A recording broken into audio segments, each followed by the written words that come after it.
नमस्कार, मी जिल्हाधिकारी नंदुरबार. जिल्ह्यातल्या सर्व वासियांना आज कोविडची परिस्थिती आणि आपण जे काही स्टेप्स घेतो आहोत आणि विशेष करून वॅक्सिनेशन त्याच्याबद्दल सांगण्यासाठी आलो आहे. जिल्ह्यामध्ये आज घडीला साधारणतः 28,395 एवढे पेशंट्स पॉझिटिव्ह आले. त्यापैकी 18,741 लोक बरे झालेत. 430 लोकांचा दुर्दैवी मृत्यू झाला आहे. साधारणतः 1.51% एवढ्या आपल्याकडे इतका डेथ पर्सेंटेज रेट आहे. मित्रांनो, मागेही मी आपल्याला सिटी स्कॅन आणि रेमडेसिवीर बद्दल बोललो होतो आणि बऱ्याच लोकांची इच्छा आहे की वॅक्सिनेशनचं काय. तर आपल्याकडे 52 सेंटरला वॅक्सिनेशन चालू आहे. 45 वर्षाच्या वयातल्या सर्व लोकांना ह्या वॅक्सिनेशन्स, त्यापैकी 52 पैकी फक्त 3 प्रायव्हेट सेंटर आहेत, बाकी 49 सर्व गव्हर्नमेंट सेंटर आहेत. त्याच्यामध्ये सिव्हिल हॉस्पिटल असेल, PSC असेल, अजून बरेच सेंटर्स आहेत. त्याची यादी आम्हाला आपल्या पेजवरती मिळून जाईल. त्याची यादी आम्ही लोकांना सर्क्युलेट केली आणि बऱ्याचशा लोकांना माहिती आहे. बऱ्याच लोकांमध्ये अफवा आहे की वॅक्सिन दिल्यानंतर लोकांना कोरोना होतोय, वॅक्सिन दिल्यानंतर लोकांना ताप येत आहेत, अशक्तपणा जाणवतोय आणि म्हणून आदिवासी समाजामध्ये, गरीब वर्गामध्ये प्रचंड अफवा आहेत, प्रचंड गैरसमज आहेत आणि हे गैरसमज दूर करण्यासाठी मी आलेलो आहे. आपल्या जिल्ह्याची आजच्या घडीला जर पॉप्युलेशन एक्सपेक्ट केली साधारणतः 20 लाखाच्या आसपास आहे आणि अबव्ह 45 इयर्स आपण जेव्हा म्हणतो तर साधारणतः त्याचे 2.5 ते 3 लाख एवढी लोकसंख्या आम्ही अपेक्षित केलेली आहे. या 2.5 ते 3 लाख लोकांपैकी जे शासकीय अधिकारी आणि कर्मचारी आहेत असे साधारणतः 22,066 लोकांना पहिला डोस दिलेला आहे आणि 45च्या वरच्या व्यक्तींना साधारणतः 41,528 असे साधारणतः आपण आतापर्यंत 63,554 लोकांना दिलाय. तर हे बाकीचे 2.5 ते 3 लाख लोकांपैकी 63,554 लोकांना दिला तर अजून मग जो उरलेला 2 ते 2.5 लाख लोक आहेत त्यांनी अजून पहिली वॅक्सिन घेतलेली नाहीये. मित्रांनो, ही वॅक्सिन आपल्यासाठी खऱ्या अर्थाने जीवदायिनी आहे, संजीवनी आहे. जेवढाही रिसर्च, जेवढंही इन्फॉर्मेशन आम्ही गॅदर करतो आहे त्याच्यामध्ये पोलीस विभागामध्ये बऱ्याच लोकांना संसर्ग झाला, डॉक्टरांना संसर्ग झाला पहिला वॅक्सिन घेऊन सुद्धा, पण कुठल्याही व्यक्तीला कॉम्प्लिकेशन्स, ऑक्सिजनची गरज, इव्हन रेमडेसिवीरची सुद्धा गरज लागली नाही. आज जो रेमडेसिवीरचा शॉर्टेज चालला आहे, बेड्स भेटत नाही आहेत, ह्या सर्व गोष्टी आपण आपल्या आई वडिलांसाठी, आजोबा आजींसाठी थांबवू शकतात. फक्त गरज आहे एका डोसची, एका लसीची. त्याच्याबद्दल मी तुम्हाला डिटेल माहिती सांगतोच, कसं करायला पाहिजे, काय करायला पाहिजे. मी स्वतः 2 डोस घेतले, माझ्या आईला 2 डोस दिले, घरच्या सर्व ज्येष्ठांना 2 डोस दिलेत, कोवॅक्सिन असो की कोविशिल्ड असो. परंतु ही जी मनातली भीती आहे की लस दिल्यावरती काही दिवस ताप येतो, काही दिवस अशक्तपणा जाणवतो की हे होतं, याला म्हणतात बॉडी, आपलं जे शरीर आहे, जेव्हा एखादी गोष्ट फॉरेनचं काही आलं त्याला जेव्हा इम्युन रिॲक्शन करते, त्याच्यामध्ये जेव्हा अँटीजन अँटीबॉडी जेव्हा रिॲक्शन होते, तो जो रिस्पॉन्स डेव्हलप होतो त्या इम्युन रिस्पॉन्सचं ते लक्षण आहे. तर काही काही लोकांमध्ये लक्षणं दिसतात, काही काही लोकांमध्ये दिसत नाही, पण त्याच्याने कुठलाही माणूस दगावत नाही. जो रिसर्च नाशिकमध्ये झालाय, आम्ही आमच्याकडे केलाय की ज्या लोकांना पहिला डोस देऊन, साधारणतः 1200 लोकांना पहिला डोस देऊन व्हायरस झालं. आता हे 60, 70, 80 हजारांमध्ये झाल्यावरती इन्फेक्शन होणार असं नाही, इन्फेक्शन होऊ शकतं, परंतु कुठलाही माणूस सिरियस झाला नाही, कुठल्याही माणसाला ना रेमडेसिवीरची गरज पडली नाही, कुठल्याही माणसाला ऑक्सिजनची गरज पडली नाही. तो माणूस, त्याला साधा ताप आला आणि घरच्या घरी बरे झालेत. माझेही 1-2 नातेवाईक घरच्या घरी बरे झालेत इंजेक्शन दिल्यावर. तर ग्रामीण भागातल्या सर्व लोकप्रतिनिधी, ते सरपंच असतील, जिल्हा परिषद मेंबर्स असतील, पंचायत समिती मेंबर असतील, सभापती असतील, आमदार असतील, गावातला पोलीस पाटील असेल, सर्वांना माझी हात जोडून विनंती आहे की आपल्या डोक्यातून ह्या वॅक्सिनच्या अफवा सर्व बाहेर काढा. आपला जिल्हाधिकारी आपल्या सेवेसाठी आहे, आपल्या भल्यासाठी आहे. जिल्हाधिकारी शब्दावर भरोसा ठेवा. आजच किंवा पुढच्या 2-3 दिवसात आपल्या घरच्या लोकांना सुरक्षित ठेवायचा असेल तर पहिला डोस आपण घ्या. आता आपल्याकडे सध्या 2 प्रकारच्या लस उपलब्ध आहेत, एक म्हणजे कोविशिल्ड, एक म्हणजे कोवॅक्सिन. तर दोघांचा फरक काय, एकदम सोपा आहे. कोविशिल्ड याचं जे सायन्स आहे किंवा डेव्हलपमेंट आहे हे ॲस्ट्रोजेनिका आणि ऑक्सफर्ड कंपनी जी आहे US बेस यांनी हे केलं आणि भारतामध्ये त्याचं सिरम इन्स्टिट्यूट हे त्याचं प्रोडक्शन करतं, ही प्रायव्हेट कंपनी आहे. आणि जी कोवॅक्सिन आहे ही भारताच्याच मॅन्युफॅक्चरिंग आहे. त्याला national institute of virology NIV Pune आणि ICMR यांच्या माध्यमातून डेड व्हायरस, मेलेला व्हायरस देण्यात आला आणि त्या व्हायरस पासून हे कोवॅक्सिन हे इंजेक्शन बनवण्यात आलं. आता आपण कोविशिल्ड समजून घेऊया. कोविशिल्ड लस जी आहे ती लस ॲडिनो व्हायरस म्हणजे कोरोना व्हायरस सारखाच दिसणारा व्हायरस, त्याचे जे प्रोटीन स्पाइक्स आहेत ते काढवले जातात आणि त्याला लाईव्ह ॲट्युन्युएटेड म्हणजे त्याला अर्धमेलं केलं जातं.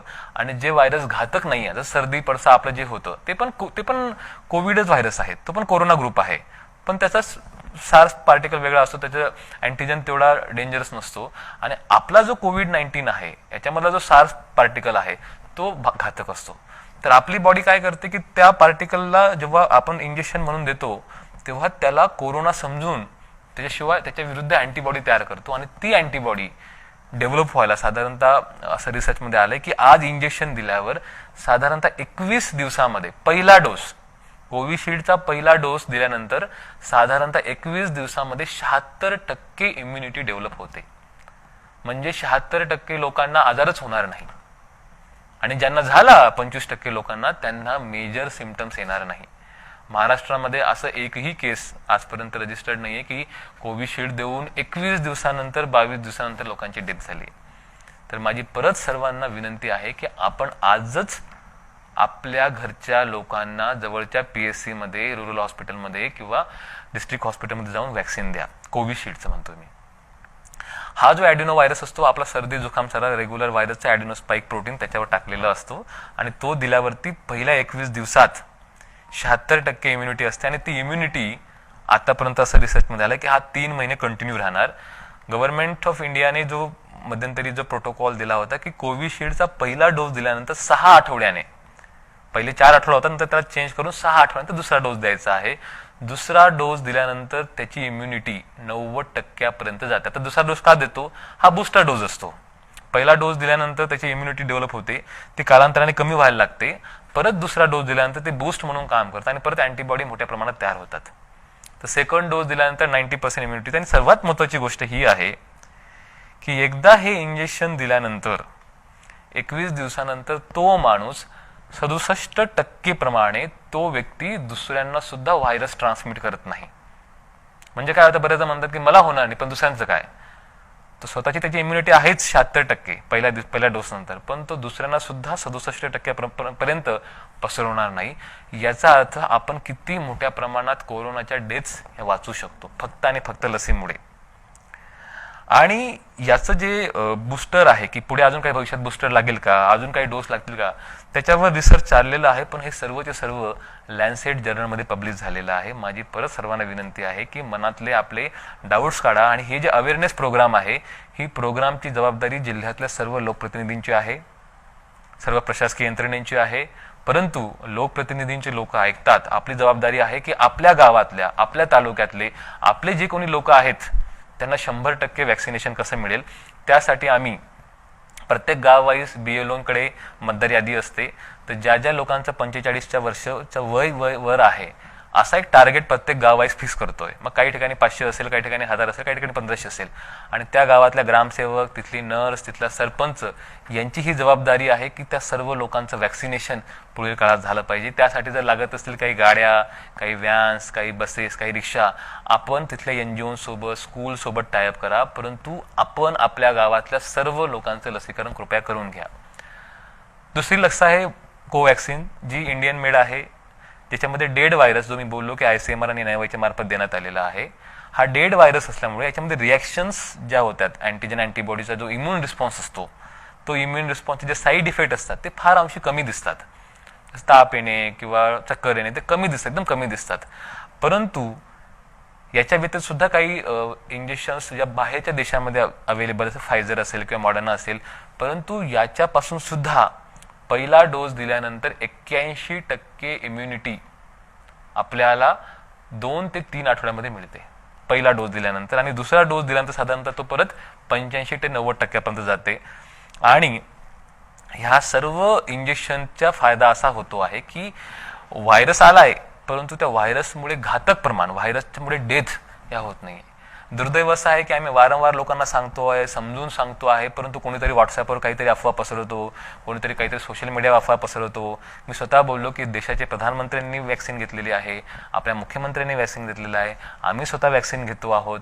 आमच्या घरच्यांना आम्ही वॅक्सिन दिलेले आहेत, आपण कृपया घाबरू नका. आपल्याकडे अशिक्षितपणा आणि गरिबी असल्यामुळे लोकांमध्ये लगेच विश्वास अफवांवरती पसरवतात. तर कृपया माझ्या सर्व बांधवांना, ग्रामीण भागातल्या जनतेला माझं आव्हान आहे, शहरी भागातल्या जनतेला आव्हान आहे, कृपया आपण अशी लाईन लागली पाहिजे ॲक्च्युली वॅक्सिनसाठी की आम्हाला वॅक्सिन द्या. आमच्याकडे वॅक्सिनचे डोस शिल्लक आहेत तरी लोक येत नाहीत वॅक्सिन घ्यायला. तर हे अत्यंत दुर्दैव आहे आणि हे जर आपल्याला टाळायचं असेल तर सर्व लोकप्रतिनिधींची जबाबदारी आहे.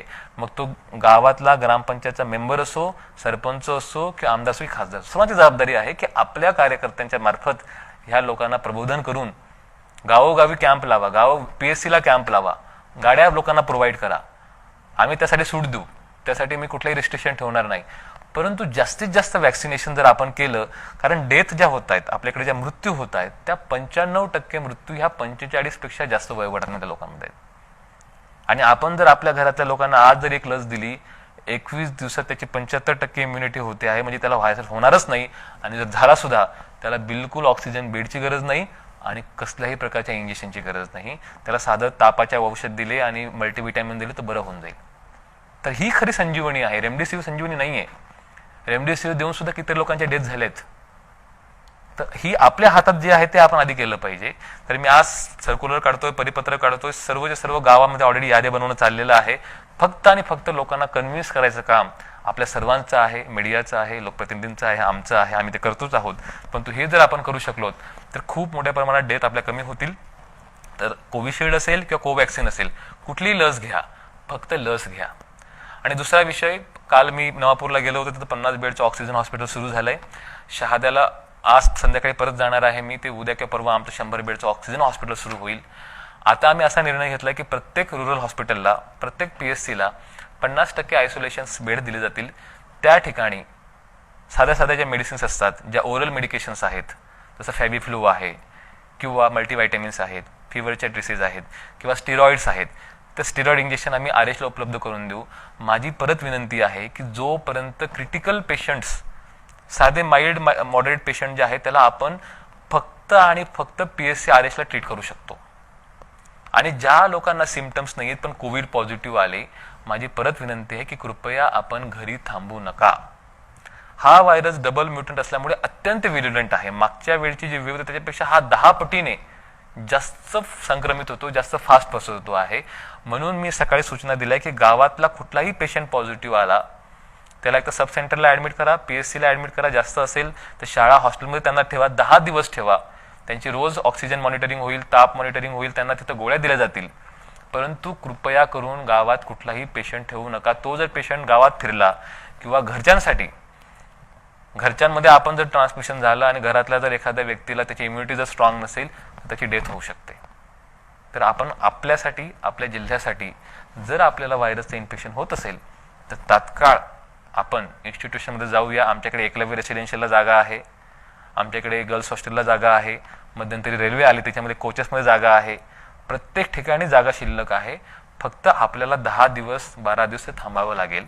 प्रत्येक PSCला आम्ही जागा करतो आहोत, RHला जागा करतो आहोत, गावातल्या प्रत्येक शाळांमध्ये सब सेंटरला जागा करतो आहोत. परंतु कृपया करून आपण घरी थांबलात तर घरामध्ये आपल्या डब्याने, जेवणाच्या थाटाने, कशाना माध्यमातून आपल्यामुळे बाकीच्यांना जाऊ शकतो. आणि ते जर लोक घराच्या बाहेर गेले त्याच्यामुळे अजून व्हायरस ट्रान्समिट होऊ शकतो. तर 2 गोष्टी महत्वाच्या आहेत. सर्वात पहिली गोष्ट वॅक्सिनेशन आणि दुसरी गोष्ट स्वतःला तात्काळ आपल्या नातेवाईकांपासून, आपल्या मित्रांपासून, सर्वांपासून दूर गव्हर्नमेंट फॅसिलिटीमध्ये तुम्हाला जेवण मिळेल, पाणी मिळेल, सर्व मिळेल, रोजच्या रोज मॉनिटरिंग होईल. आणि तिथे जर आपली तब्येत बिघडली तर लगेच आपल्याला ऑक्सिजनची सुविधा देण्याचं काम आम्ही करतो आहोत. माझी परत विनंती आहे, अफवांवरती विश्वास ठेवू नका. आणि मध्यंतरी रेमडेसिवीर सुद्धा जवळपास 1000 रेमडेसिवीर इंजेक्शन डिस्ट्रीब्युटरच्या माध्यमातून आणि 950 इंजेक्शन्स हॉस्पिटलला आम्ही दिलेले आहेत. अजून देण्याचं काम चाललेलं आहे. परंतु रेमडेसिवीरपेक्षा वॅक्सिन ही लाईफ सेव्हिंग आहे. वॅक्सिन जर घेतलात तर बाकीच्या कुठलाही कॉम्प्लिकेशन येणार नाही. आणि ते जर आता आपण पाळलं तर आपण आपल्या घरच्यांचं, आपल्या ज्येष्ठांचं जीव वाचू शकतो. नाहीतर त्यांच्या डेथला मला वाटतं कुठेतरी आपण पण जबाबदार राहू, ही आपण एक नोंद घेतली पाहिजे. म्हणून सर्वांनी हात जोडून माझी विनंती आहे, गाड्या अरेंज करा, जीपा घ्या, रिक्षा घ्या. सरपंच, ग्रामसेवकांनी काही स्कूल बसेस अरेंज करून द्या, काही लोकप्रतिनिधींनी बस अरेंज करून द्या. परंतु आपल्या वार्ड, आपल्या नगरपालिका, आपल्या गावातलं वॅक्सिनेशन सर्वांची आहे. ते जर आपण केलात तर मला वाटतं बऱ्याच अंशी आपल्याकडे ऑक्सिजन बेडची आणि ICU बेडची, व्हेंटिलेटर बेडची गरज राहणार नाही आणि 100% त्यांच्या डेथ ह्या प्रिव्हेंट होतील. एवढं मी बोलतो. आपण हे पाळाल अशी माझी अपेक्षा आहे. धन्यवाद.